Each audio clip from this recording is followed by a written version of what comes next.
आज की जो कहानी मैं आप लोग को सुनाने और बताने जा रहा हूँ, इस कहानी में एक पति अपने ही पत्नी का कत्ल करता है और कत्ल करने के बाद एक ऐसे नदी में लाकर फेंक देता है।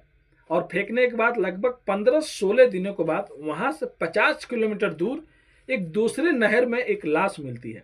लाश मिलने के बाद जब लाश को पुलिस अपने कब्जे में लेती है, पोस्टमार्टम होता है, तो जिस पत्नी का कत्ल किया रहता है उसकी बहन उस लाश को पहचान लेती है कि उसकी बहन की लाश है।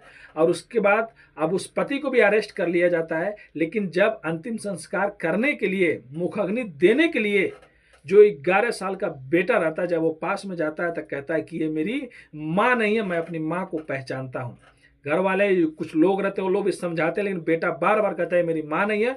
फिर भी अंतिम संस्कार हो जाता है। और उसके बाद जो सच्चाई सामने आती है, हर कोई सुनने के बाद हैरान हो जाता है कि कोई पति ऐसे कैसे कर सकता है, अपने बच्चों के बारे में भी नहीं सोचा। पूरी कहानी सुनना है मेरे दोस्तों, तो नीचे जाइए, लिंक को दबाइए, लिंक को फॉलो कीजिए, डायरेक्ट आप लोग कहानी भी चले जाएंगे। पूरी कहानी को सुनिए और अपनी राय कमेंट करके जरूर दीजिए।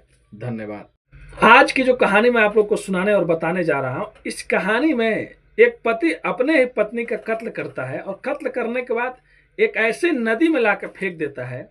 और फेंकने के बाद लगभग 15-16 दिनों के बाद वहां से 50 किलोमीटर दूर एक दूसरे नहर में एक लाश मिलती है।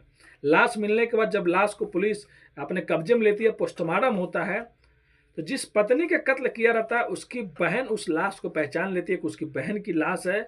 और उसके बाद अब उस पति को भी अरेस्ट कर लिया जाता है। लेकिन जब अंतिम संस्कार करने के लिए, मुखाग्नि देने के लिए जो 11 साल का बेटा रहता है, जब वो पास में जाता है तो कहता है कि ये मेरी माँ नहीं है, मैं अपनी माँ को पहचानता हूँ।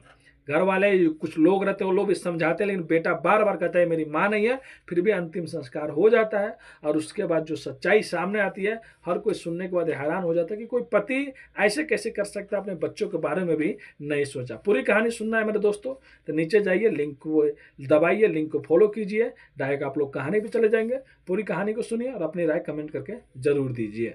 धन्यवाद।